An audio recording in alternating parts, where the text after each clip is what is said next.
अस्सलातु वस्सलामु अलैका या नबी अल्लाह बिस्मिल्लाहिर्रहमानिर्रहीम अस्सलामु अलैकुम व रहमतुल्लाहि व बरकातुहू। खुशबू वालों का घर। हज़रत अबू हुरैरा रज़ियल्लाहु ताला अन्हा रिवायत करते हैं कि एक शख्स रसूलुल्लाह सल्लल्लाहु अलैहि वसल्लम की खिदमत अक़दस में आया और अर्ज़ की कि या रसूलल्लाह सल्लल्लाहु अलैहि वसल्लम, मैंने अपनी बेटी का निकाह कर दिया है और उसे उसके खाविंद के पास भेजना चाहता हूँ।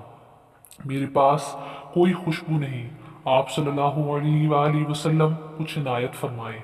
आप सल्लल्लाहु अलैहि वसल्लम ने इरशाद किया कि मेरे पास मौजूद नहीं। कल सुबह एक चौड़े मुंह वाली शीशी और किसी दरख्त की लकड़ी मेरे पास ले आना। दूसरे रोज वो शख्स शीशी और लकड़ी लेकर हाजिर खिदमत हुआ। आप सल्लल्लाहु अलैहि वसल्लम ने अपने दोनों बाजुओं से उसमें अपना पसीना मुबारक डालना शुरू किया, यहाँ तक कि वो भर गई। फिर फरमाया कि इसे ले जा और अपनी बेटी से कह देना कि इस लकड़ी को शीशी में तर करके मल लिया करे।